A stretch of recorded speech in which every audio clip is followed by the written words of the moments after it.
It was past midnight when Martha Collins picked up the phone. On the other end was her younger sister, Emily, whispering frantically. "Martha, someone's outside my window," Emily said. Her voice trembled.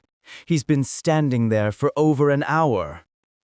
Martha's heart froze.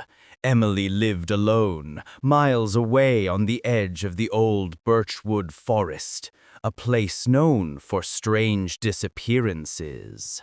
"Call the police," Martha urged. "I already did," Emily whispered. "They said they'd send someone, but it's been 40 minutes. Then came a sudden knock, 3 slow taps. The line went dead. Martha drove through the misty countryside, headlights slicing through fog. When she reached Emily's cabin, it looked lifeless. She banged on the door. "Emily, it's me!" No answer. The windows were wide open, curtains fluttering in the cold wind. Inside, everything looked normal, except the phone, lying shattered on the floor, and a trail of muddy footprints leading toward the forest. Martha called the police again. 2 officers arrived, Officer Grant and Officer Lewis. They searched the cabin and the woods, but found no sign of Emily. "There's no evidence of a struggle," Grant said. "She might have gone for a walk." Martha's anger boiled. At midnight? In the rain? The officers exchanged a look. "We'll file a missing person report in the morning." Martha realized they didn't care. That night, she slept on the couch, clutching her phone. But at 3:12 a.m., a text arrived from Emily's number. "You shouldn't have come." At dawn, Martha followed the trail of footprints into Birchwood Forest. Birds were silent, and mist hung like ghosts between the trees. Suddenly, she heard a faint humming, like a tune Emily used to sing. "Emily?" she called out. Something moved behind her. She turned, but saw only a dark shadow, human-shaped, retreating behind a tree. When she ran after it, she found something carved into the bark. "We see who the police can't." She returned to the station, trembling. Officer Grant sighed, as if she were wasting his time. "You're letting panic get to you, Ms. Collins. Birchwood's old legends scare everyone." "Legends don't send texts," she snapped. Grant frowned. "What texts?" She showed him her phone, but the message was gone. No trace in her logs.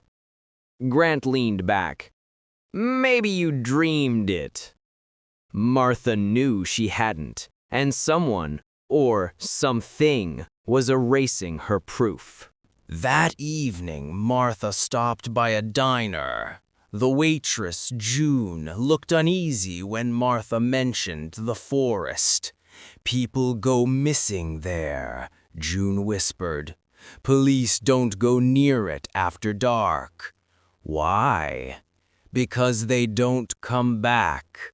June slid her a napkin with something scribbled on it. "Talk to Harold Finch. He lives by the old water tower. He knows." Harold Finch, a ragged old man with wild eyes, answered the door with a lantern in hand. When Martha mentioned Emily, he shook his head. "You shouldn't have gone into that forest," he muttered. "They've marked you now." "Who are they?" "The Watchers. They were people once, before the police ignored what was happening. Now they punish anyone who asks for help." Martha stared. "That's insane!" He handed her an old photo, 5 police officers standing near the forest in 1987. All were missing by the next year. Harold pointed at the last man. "That's Grant's father." That night, back at the cabin, Martha heard footsteps circling the house, slow, deliberate, heavy. She peeked through the curtains. Nothing. Then she turned and gasped. Muddy footprints were appearing inside the house, one by one, leading toward her bedroom. She ran to the door, but it slammed shut on its own. The air turned freezing cold, and faintly, from the shadows, Emily's voice whispered, "You shouldn't have called them." The next morning, she found her phone recording, though she didn't remember starting it. The video showed her sleeping. At 3:12 a.m., a tall, faceless figure entered the room, leaning close to her ear. Then, Emily's voice, distorted, spoke. "They can't help you. They never could." Martha dropped the phone. The screen went black, and the file deleted itself. She stormed into the police station, furious. "Something's happening. You have to believe me." But Officer Grant's face had changed. His eyes were hollow, his smile wrong. "We told you, Ms. Collins," he said softly. "Don't go into the forest." Behind him, Officer Lewis locked the door. Martha's breath caught. The radio crackled behind the desk, static, then a whisper. "She's next." Grant leaned forward. "Leave this town, Martha, tonight, or you'll join your sister." She fled the station and drove through the empty streets. Every house she passed had lights on, but people stood motionless behind the windows, watching her car. Their faces were pale, their eyes blank. At the intersection, a sign read, "Welcome to Birchwood, where no one calls for help." Her car sputtered and died. Martha had no choice but to continue on foot. She followed the trail back into the forest, desperate to find Emily. Fog thickened, trees groaned, and whispers surrounded her. Suddenly, she saw a flicker of light, Emily's lantern. "Emily!" Martha cried, running forward. Her sister stood there, smiling faintly, but her skin was pale, her eyes hollow.